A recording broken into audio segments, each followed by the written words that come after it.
Hey kids, howdy, and welcome to Conscious Embodiment, Astrology and Dreams with Dr. Michael Lennox. It is the 11th of November. We're talking about the 11th through the 17th.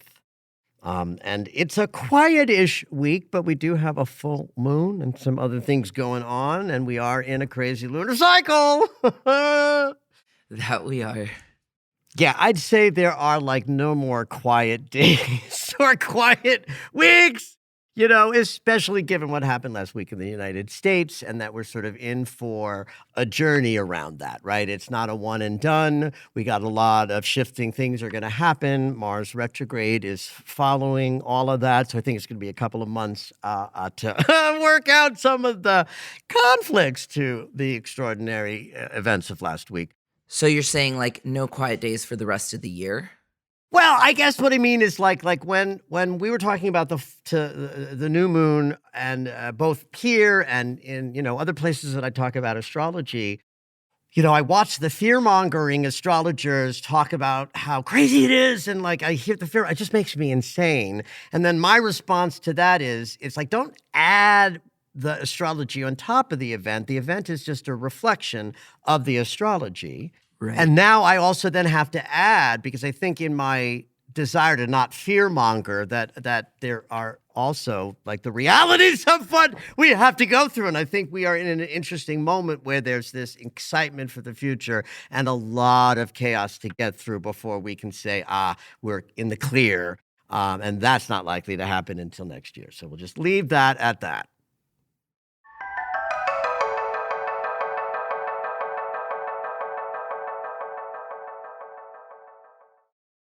I got a question from Murky Moo. Murky, yeah, that's how she signed her email, Murky Moo. Love it. So let me read this. She asked a very interesting question that I think is salient to astrology. Let me get to her question. Hi, Dr. Michael and Zoe. Michael, I've been following your Red Robe Astrology and listening to your podcast for a while and absolutely loved them. My mom was an astrologer, and I always tagged along with her to classes way back then in the 70s when charts were, made by hand, oi, yes, and she writes oi, I love that. I have always practiced astrology, mom too, and have a good amount of old school knowledge. Your current and psychological perspectives give it a great balance. Thank you. I love being a psychologist slash astrologer, right? Because it does give me, I think, an interesting view into how to interpret astrology. Thank you for all you do in the world today. Here we go. It dawned on me that if we are one with life, and that includes the planets, then if the planets influence us, we influence them by the same token.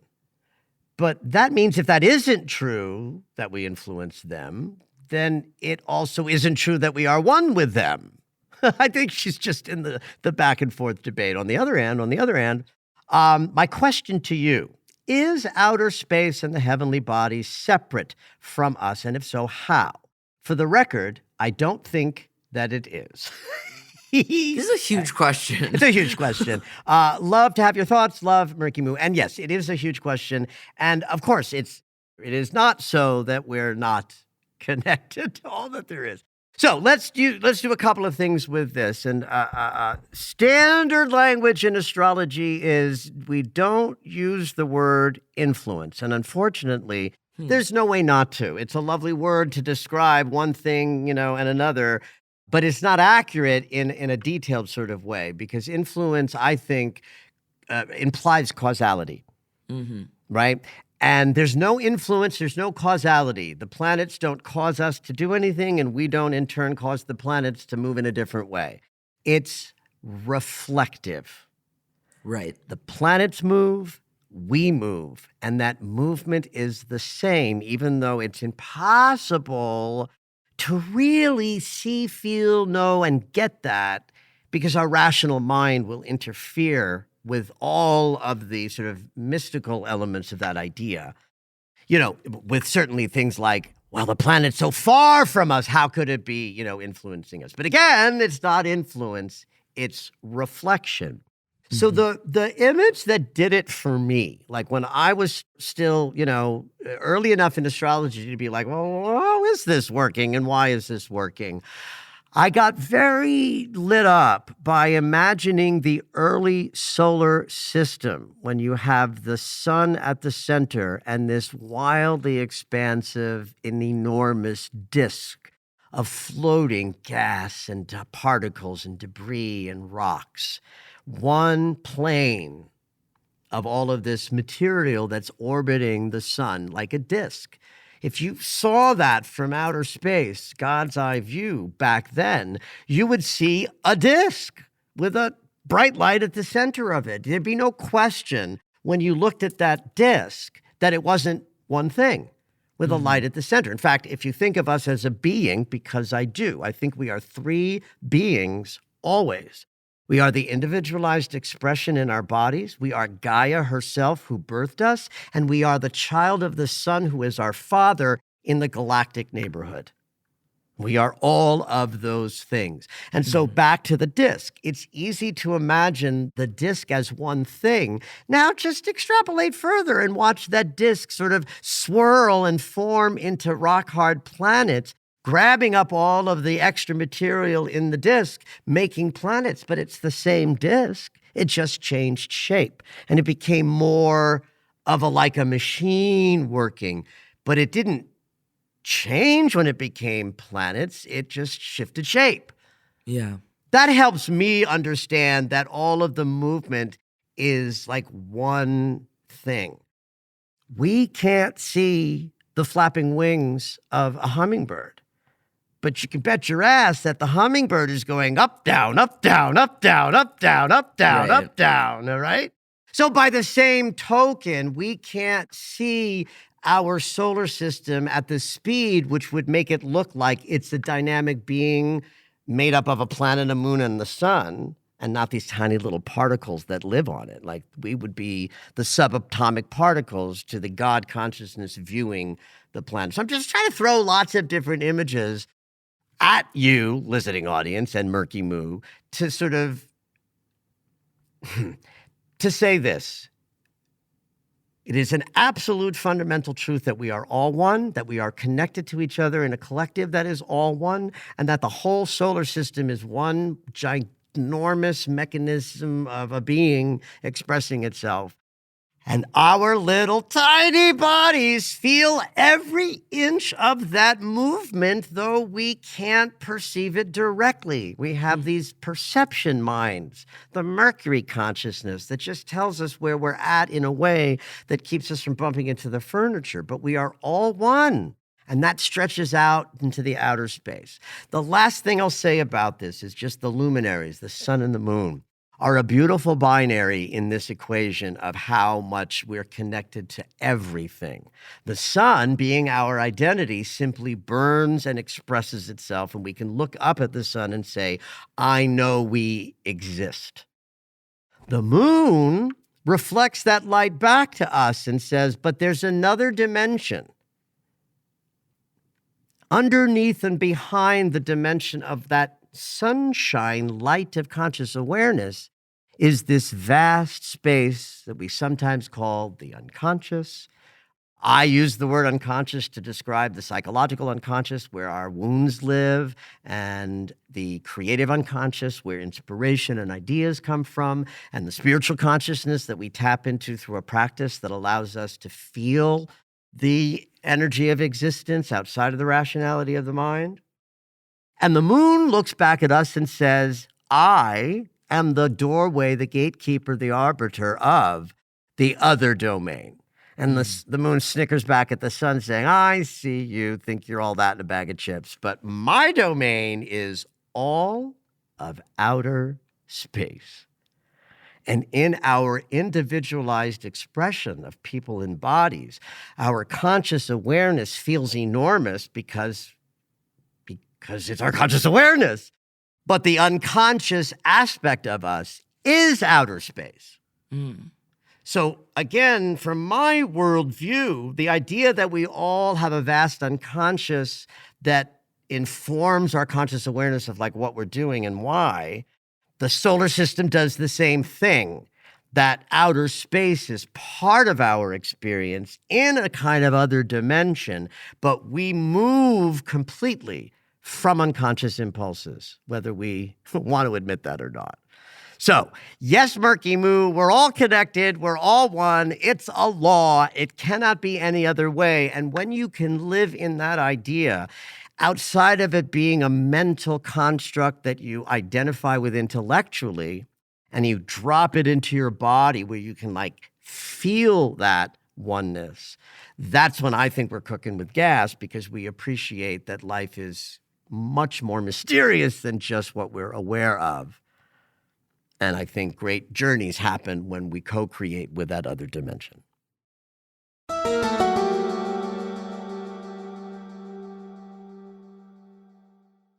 So it is a quiet week astrologically, though it contains a full moon. And that's, of course, one of the big energies of any month. And since we're in a lunar cycle that's been really intense and epic, the full moon is going to be intense and epic as well.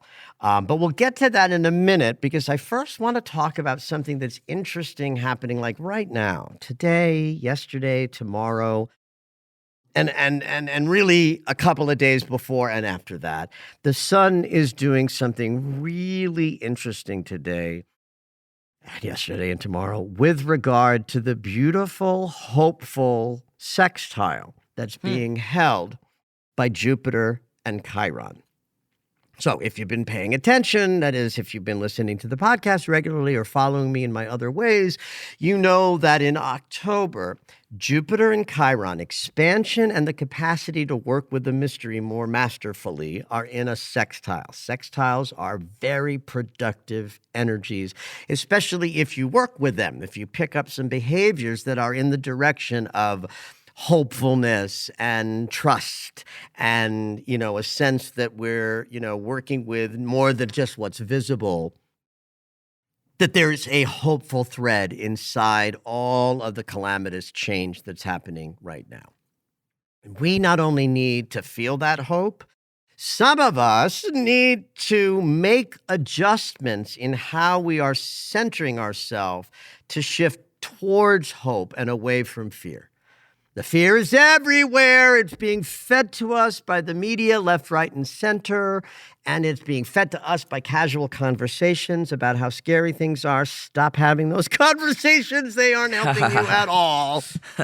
And what's happening energetically in the sky that's peaking today is the sun is hitting both Jupiter and Chiron in the great eliminator angle. My favorite angle in astrology, the 150-degree inconjunct. And when you have a single planet, or in this case, luminary, the sun, creating a 150-degree angle with two bodies that are across the way in a sextile, that long, narrow triangle they make is called a finger of God or a finger of fate. So what that means for us as we move through the weekend behind us and into the first few days of this week is that we all have the opportunity to kind of shift the track our conscious awareness is focused on, right? With Jupiter, it's about turning away from the over-the-top sense of fear and let Jupiter turn that into hope.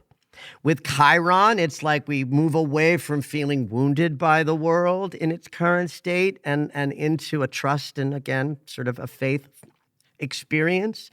And we all need that right now. So it's just something happening in the background of solar transits that are leading to this full moon. So we have a new moon that kicked off this cycle in Scorpio, promising incredible amounts of change and transformation, even just within the lunar cycle itself. Mars and Pluto opposing each other in that new moon was the sort of explosive device of change. And Mars moves on and goes into his retrograde cycle, and Pluto's about to change signs and move into Aquarius for good. So this full moon kind of counts more than some. I've been talking a lot about Pluto's 2-month backtrack into Capricorn as having real significant purpose for helping us dissolve and release old structural patterns that we weren't able to take care of earlier. And I'm calling it preparatory. We're dropping some shit. We're going through change and transformation. The United States is certainly initiating such a change and transformation in this lunar cycle that included Election Day. And Pluto's like almost done. Next week, he moves into Aquarius, and that whole opportunity to release deeply old structures that don't serve goes away. So as we sail into Thursday's full moon, we go through this couple of days with the sun, yesterday, today, and tomorrow, that allow us to sort of shift our conscious awareness focus in the direction of hope, whatever that means for you. Because then as we sail into a Taurus full moon with the sun in Scorpio, there's a little bit of a psychic surgery built into that because the sun is in Pluto's sign of death and rebirth, change and transformation. And there's a setup in the sidelines of this full moon that's really epic for sudden and tumultuous change. Pluto and Uranus are the only agents of change in the zodiac. Pluto is responsible for all of the slow changes that require deep transformations for new landscapes to be built. And Uranus is the lightning flash that creates a new landscape in an instant. The new moon was all about Pluto. Both the sun and the moon were in his sign, and he was involved in this opposition with Mars.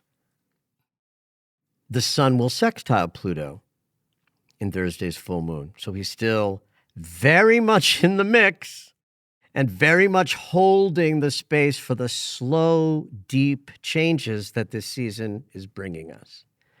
But the full moon is exactly conjunct Uranus, the sudden lightning flash planet in an exact opposition with the sun. So you've got a full moon that can create all of the releases and the endings and the leave behinds and the breakdowns that are guaranteed in a full moon. This one packs the punch of the wild card. Like anything can happen and probably will is one of my favorite ways to express anytime Uranus is truly activated. And this is a full moon in which anything can happen and probably will. And if you add that power and the gravitas of that statement to the outrageousness of the new moon, driven by Pluto's capacity to kill things off and have them be reborn, this full moon matches the new moon's intensity like a perfect salt and pepper shaker set. When the sun is in Scorpio, we are aware of change. We are aware of allowing things to move towards their natural death, trusting that everything is reborn as we let things die. That the nature of life is change, and change is always a series of deaths until we hit the final, last big one, the one that counts when we literally leave our bodies. And in fact, I teach this a lot in all of my classes, that we want to prepare for a good death.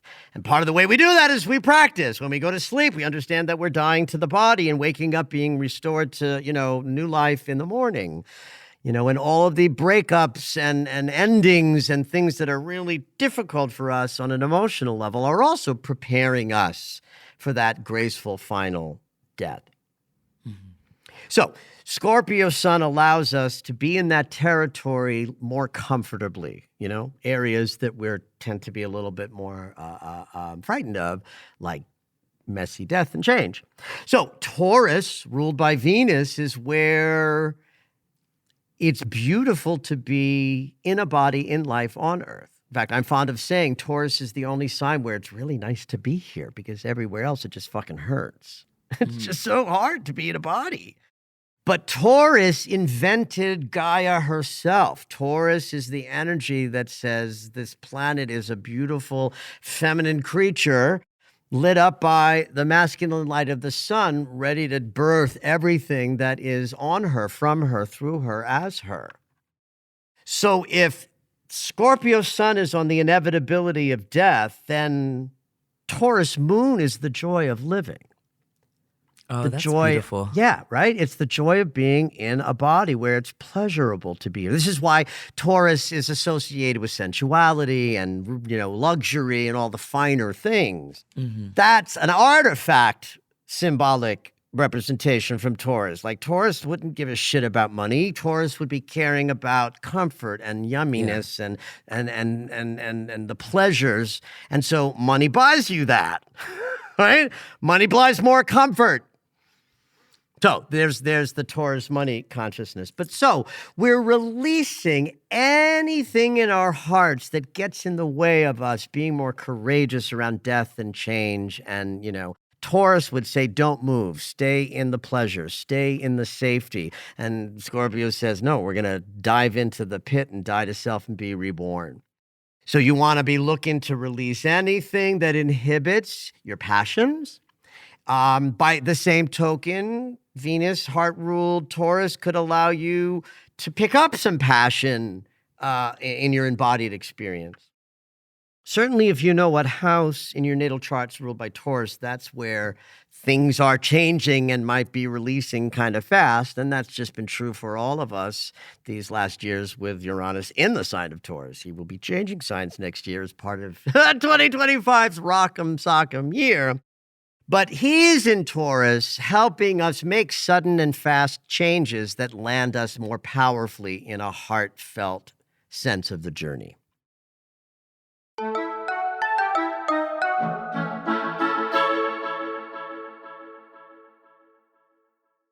The full moon is made easy by Neptune. An easy opposition is when a planet divides an opposition into two easier geometries.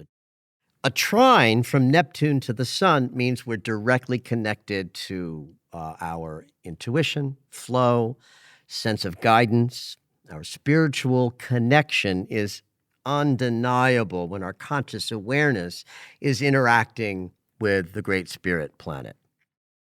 The sextile on the other side between Neptune and the moon and Uranus is just as yummy and lovely, but it's a sextile, which means in order to work with sudden change or to work directly with the full moon's energy, to have a shift, you got to pick up some behaviors. Right? So if you're not operating this week in a way that is allowing you to make shifts that open your heart and come from heartfelt places amongst all of this chaos, then you won't benefit from Neptune's position, right? So it's about taking actions this week as we move through the full moon that help you identify what are the loving things, the loving relationships and other structures in your life that you want to nurture and continue to develop, and what needs to go? What is interfering with your ability to think that life and your body is a yummy place to be? Right? So Neptune in a sextile sort of helps us trust spirit with the shifts and changes that are naturally happening right now. And outside of all of this language of intending your changes and transformations, and just back to the lunar cycle as the guidance of what the energy is going to feel like in a crazy moment on the planet, especially in the United States, it tells us we're just in some rock'em sock'em fast changes, and you just don't know what's going to come before it arises. And I think we're going to have a lot of that here in the States over the next few months, just from the political landscape.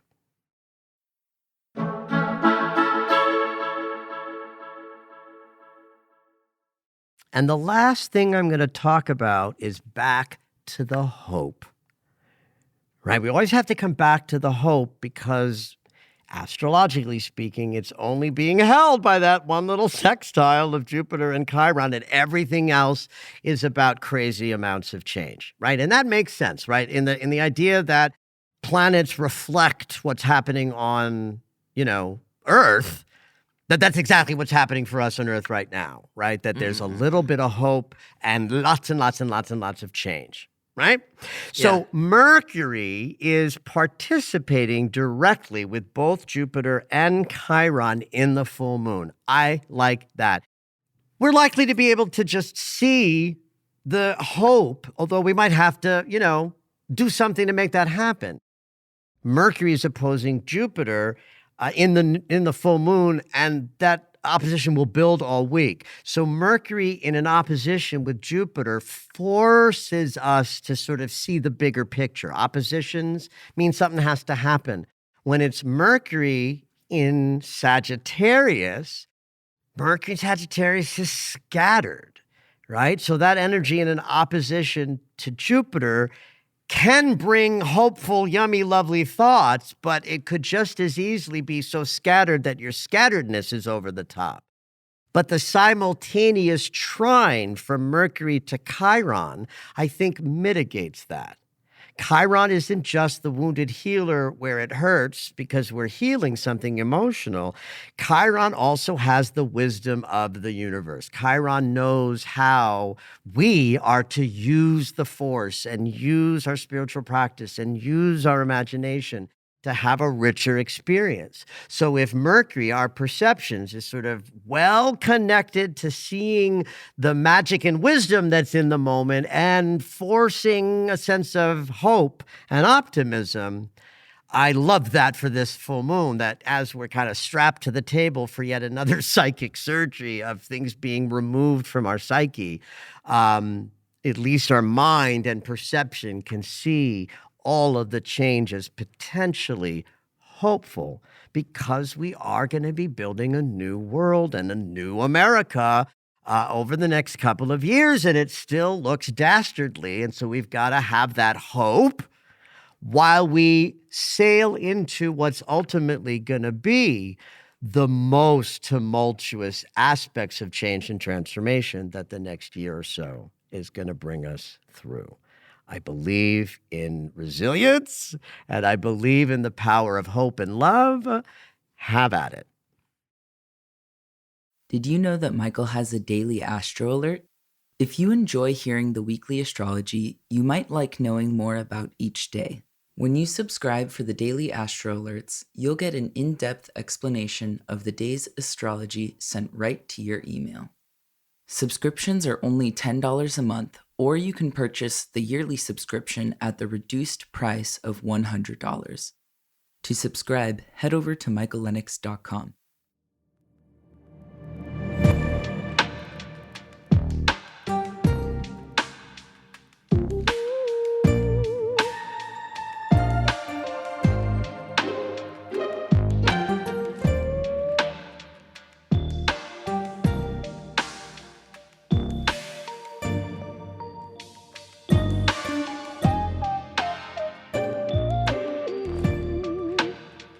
All right, it's dream segment time.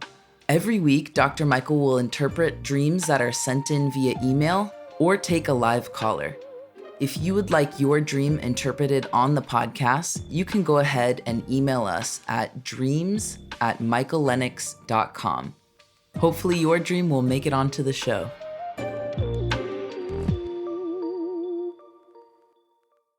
Today we have a call-in dreamer. We have Michaelin calling from Grass Valley. Hey Michaelin, what's your dream in? Hey Zoe, hey Michael. I have a dream that I wrote as a poem. I dreamt it right before summer solstice this year when I was actually an intern assistant at a week-long poetry retreat called Community of Writers in Squaw Valley. So it seemed appropriate to write a dream that I had while subsumed While in at it, oh, I poetry. love this. I have to tell you something, Michael, and I have I've been teaching a long time, and anybody who teaches publicly might come up with like phrases or jokes or, I've told the same dad joke 30 years in a row about certain astrological principles. And one of the ones that I always say in the world of dreamland, I say the highest way that you can respond to a dream is creatively. Mm. Draw a picture of it, dance around the living room naked in your underwear, or write a poem. I always say it. Write a poem about it. And honey, this is the first poem I've heard. I'm loving this. Because I have said that Wonderful. phrase thousands of times just to sort of encourage people to be creative with their dreams, because dreams are symbolic in imagery in nature, not rational. They don't have language, but they respond in symbols, and poetry is language in symbolic form. It's an Hmm. unconscious language. It's a beautiful way to respond to a dream. So have at it. Let's hear it. Amazing. Well, it's called The Point of a Poem is to Clarify the Question, inspired by the craft workshop that I got to listen to the night before. So, I've run out of gas. The road is ice, the night dark, blue, black, bright. It slips beneath me, everything as I try to park parallel, my boots ice incompetent as I slip across the white road illuminated by moon. A car pulls up beside, so sure of itself, dark and old, all metal and boxy square. In the passenger seat is a white deer. He sticks his head out of the window and turns.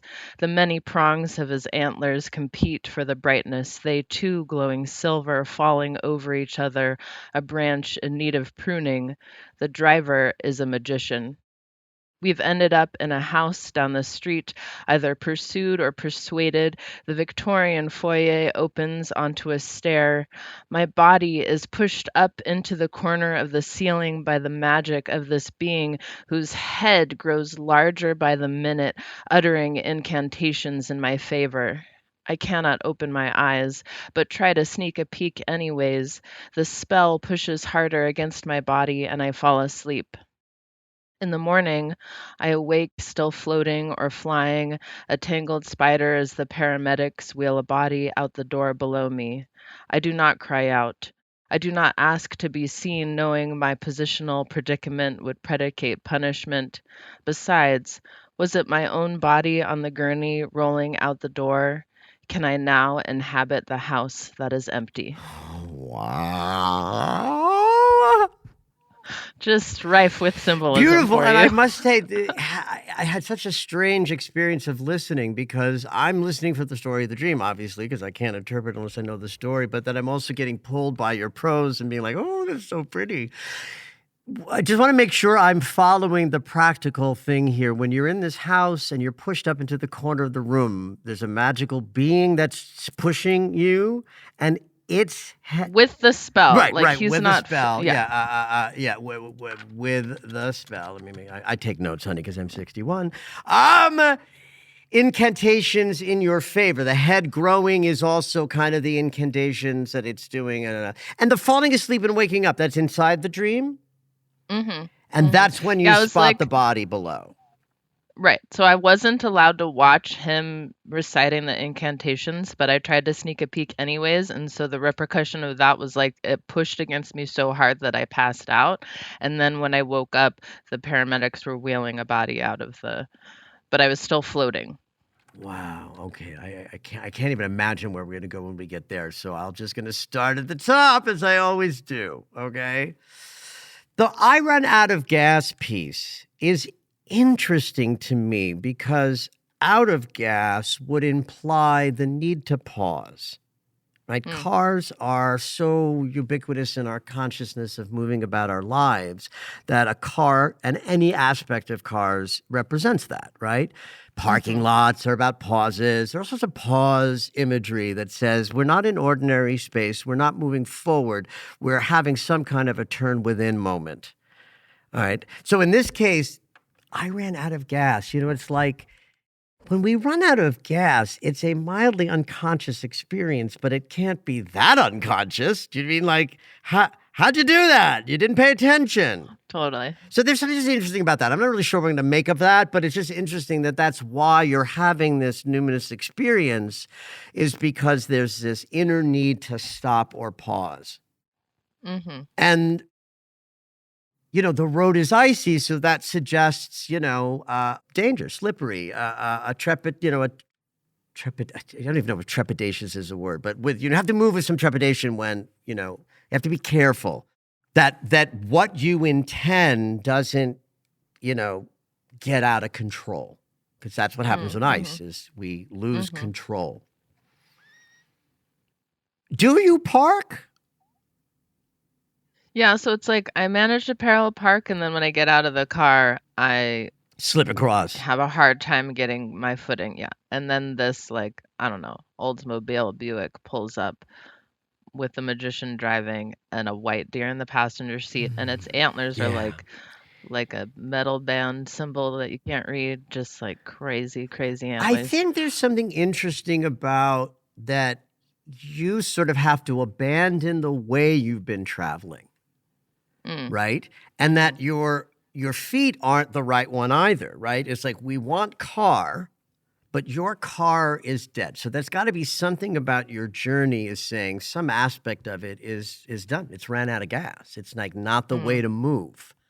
And then the dark old car, old and even the boxy square, it's not like a fancy sports car about zipping through life. It's something older, more fundamental.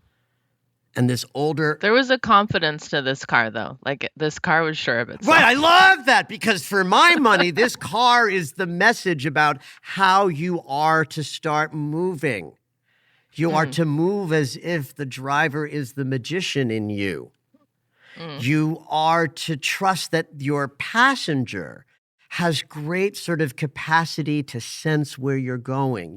Deer energy is about sensitivity and awareness, right? Their placid sort of, way, hides the fact that they're hyper alert and respond to changes immediately, right? So this is medicine. It's not, frightened deer energy. It's the medicine of I'm hip to my instincts. They tell me how to go passenger, right? I drive as the magician, but I trust that the navigator is my instincts, my senses, my ability to know, I'm snapping my fingers here, know what I need. And the antlers are a little bit like antennae. And with their getting hit by the light of the moon, that's like your antennae of your instincts receiving the kind of like chironic wisdom, Chiron like Yoda, teaching you how to navigate. So then you get taken to something even more old and historic, right? This Victorian home. Houses are going to represent some aspect of self. Given that it is a Victorian home, that suggests something that's got history as opposed to something that's new. What else do we know about the magical being? Like, it has a head. Yeah, I mean, that's growing. he looked like a man and was sort of wearing a purple suit. Love that purple. Not like fancy, crown but chakra, right? His usual, like, kind of dirty. And gosh, like, it was like a cutscene to end up in the Victorian. So, like, I'm not sure how we got there. I'm not sure if he, like, lured me there or chased me there. But either way, he's I'm pursued or incanting in your persuaded. benefit for your favor. So Yeah, that's powerful, right? So this is new medicine, right? Because it's a new thing. It's not like, oh, yes, I've been here before, right? You're in a new version of house. And even, Victorian house can have sort of witchy, magical sort of sensibility, in terms of our media. We would, Practical Magic, one of my favorite movies, doesn't take in, it's not inside a Craftsman, it's inside a Victorian. Right?